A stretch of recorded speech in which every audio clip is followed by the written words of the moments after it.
Hello everyone! Today we're going to look at the different types of journal. Actually, wait, I forgot one. Okay. Now we're going to look at the different types of journals that I really enjoy journaling in and doodling in and all the artsy things. I know that with the new year here, it's pretty exciting to start new agendas and journals, and so I thought I would give a tour as to, or an update, a tour update, I don't know. This is what I use and this is what I'm excited about using. So I'm going to start off with what I have been using in the past and kind of what I want to transition into using so that it's not crazy, because you'll see that there's a lot of them. Hopefully the sun flares. I have been journaling since I was 11. In my eyes, journaling is having a physical thing. I see it as your external brain. You vomit up everything that's emotionally going on, any exciting memories. Now you'll see soon that I have different journals for different things, and for good reason. I want to start the new year with some resolutions, but more so new habits that I'm excited to experiment with. And if they don't work out, that's fine. And if come February I want to try something new, that's also exciting for me too. Let's see how the sun, we might have to adjust with the sun. So right now, these are the journals that I use. Oh, actually wait, I lied. These are the journals that I use. Yes, there's a lot of them, and I have good reason for all of them. So, and this is also on an ideal week, on a perfect week when I have the time for all of this. So I'm going to walk you through my day backwards. When I have the time to, I use this one the least, but I reflect on career, job, business related things in this one, mainly because I really wanted an excuse to use it, and I wouldn't have without it. This was a gift, and I'm really grateful it was a gift. Normally I use journals with tighter lines, but I still wanted to find a way to use this one and not just have it sit on my shelf. So I had some questions that I wanted to work through about my career and my business and journal and all those beautiful things. So I use this the most infrequently. I really like it, and I'm just gonna keep it because it's pretty. With this one here, I just have painter's tape on it because I don't know what. We're just gonna, should have just left the tape on.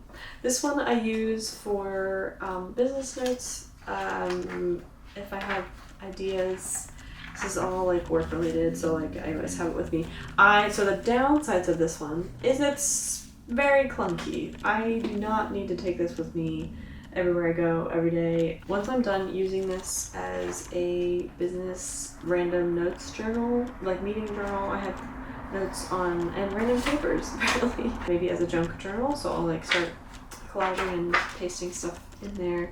We'll see. In the evenings or in the mornings, if I have really happy memory or something I really want to remember, I'll journal it in this one. This one's like my nice, I don't know, I don't want to show you.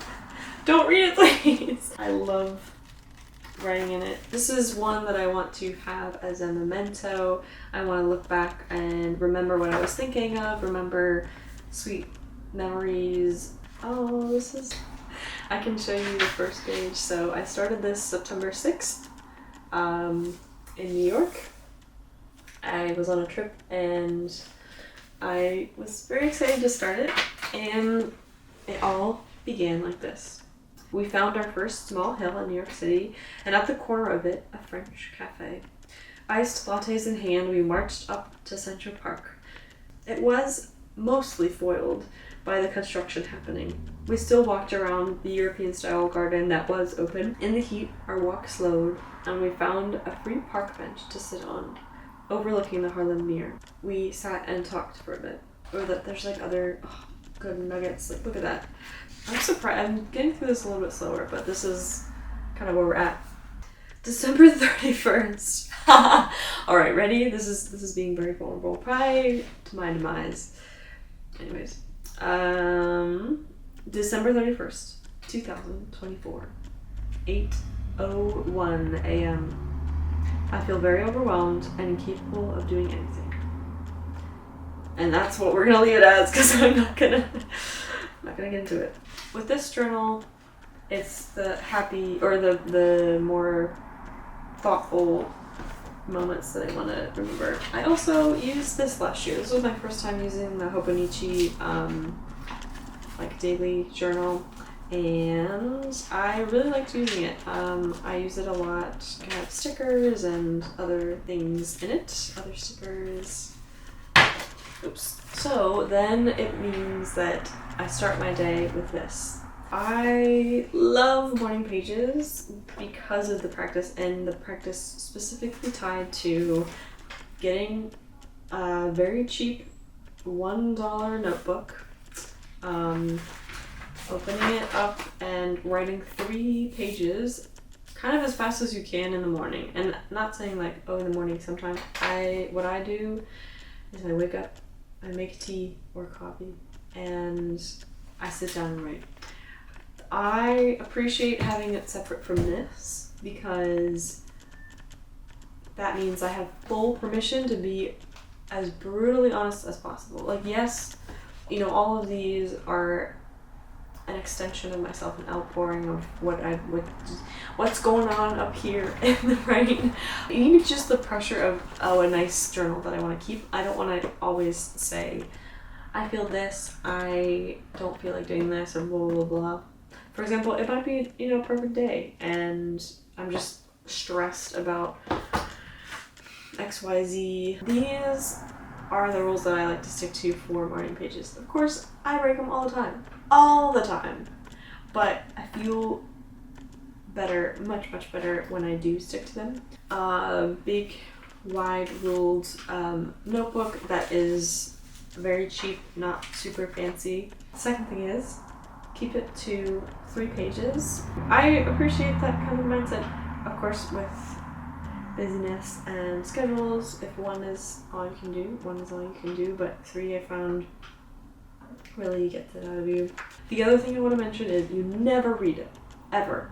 If you do read it months after you have written it, because it's meant to just be a download, a complete regurgitation of the gunk that's on your mind. Then what's happened to me is if I reread what I've written, it just puts me in this weird space, and it's not good. And also that then doesn't allow you the liberty of like saying whatever you want to say.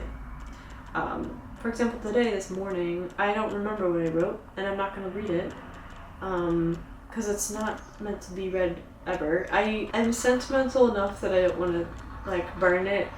Moving on, I want to look at this new year as a new opportunity to kind of narrow down the journals that I have, and you'll laugh because I'm not really at all. Not at all. I still have plenty of journals that I love. It does mean traveling is kind of tricky. For 2025, I have this Hobonichi. I love this thing. It's the artwork is by. I love that it's London. I at least think it is. It looks like London. There's a little fox on it. Fox is an animal I just adore.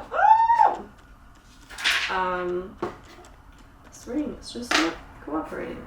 So with these pages, what I love, okay. It also comes with this lovely tools that I sometimes use, sometimes I don't. What I like doing with these pages is I always have this with me at work. What I like doing with these pages is this is all the day of stuff, because I've noticed if I try to plan my days ahead and write stuff here, it just makes me so much more stressed than it needs to be. So this is always day of things. Day of or the night before, blocking out how my day is going to look. And even, so for example, if I don't have anything planned or I have a chunk of time planned, taking some time to kind of see what I could do if I wanted to. And then from here, I add just notes throughout the day. So if I'm meeting with someone, I like taking notes here because I feel more present with them if I'm writing hand notes. If I remember, my American accent. If I remember throughout the day I need to do random little things, I'll record it here. Where is it? Here we go. So it also has monthly overviews in the beginning. That's also why I like the two. I've already messed this up. One I use for the month, and the one is for each day. So I have this with me at work. Love it, love it. And then from here we go to these two. I do still have a lot of journals for this year, but it is going to be consolidated because I think this journal, which is like all the ideas and notes and things, will be transferred into this so that it's just not, I'm not carrying it with me. I cannot wait to show you this one. I love these journals so much.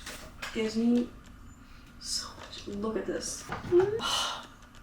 I cannot express how much I love Bear and Fig journals.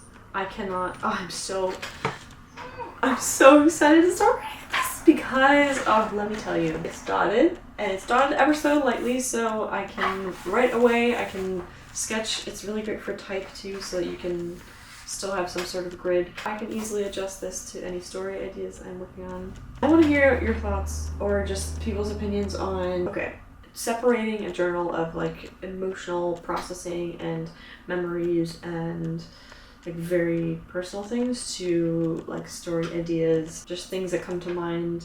I don't know if you differentiate those two. I don't know. I go back and forth. So just let me know what you think of that. I love this journal so much. I can't wait to use it because the cover is really nice, sturdy cardboard. It's fabric. The pages are this really warm. It's a heavier weight. It's not it's a unique size. It's not A5. I'm not familiar with the European styles of paper. I wish we didn't have different standardized paper sizes. I was in Bristol once and there was a beautiful tote bag with all the different European paper sizes and I didn't buy it and I really regret it because I would love that, even though I don't need more tote bags. Too many tote bags.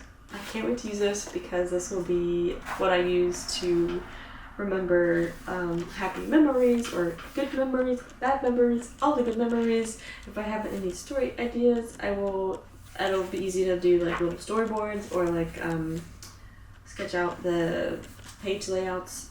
I love these. I also have this guy. This guy is a lovely, really sturdy, thick sketchbook. This one's a little intimidating because of its thickness. I had this kind of sense of it needing to be this whole season encapsulated into one sketchbook, and that just gives me hives. So with this one, I can use it with markers and watercolor and all those things because it is a heavier weight. It's a 118. I've already doodled in the first page. And actually, because I started using it, I can just get rid of this guy. So this will be, I think the other hesitation with using this is it's big enough that I won't just have it with me when I travel or when I go anywhere. But hopefully it can just live here and be filled with fun, beautiful things. I still want to do morning pages in these because the freedom of just putting shit down. Like, when I tell you, I will say, I'm falling asleep, I don't want to be here, I'm so tired, blah, blah, blah. I love it because it's an excuse to get all the gunk out before the day starts. I'm still going to use a notebook like this mainly for morning pages, mainly because I need to know that this can be thrown away if I want to. The slightest amount of pressure for this to be this beautiful journal that's full of like stories and memories and people and all those beautiful things.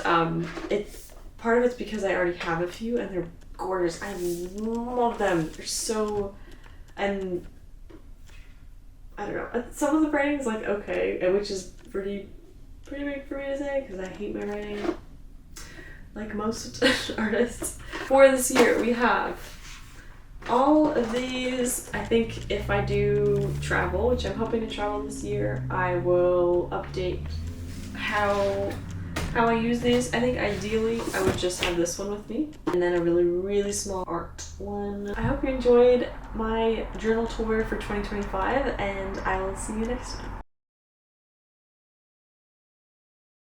Oh, I'm so fucking tired.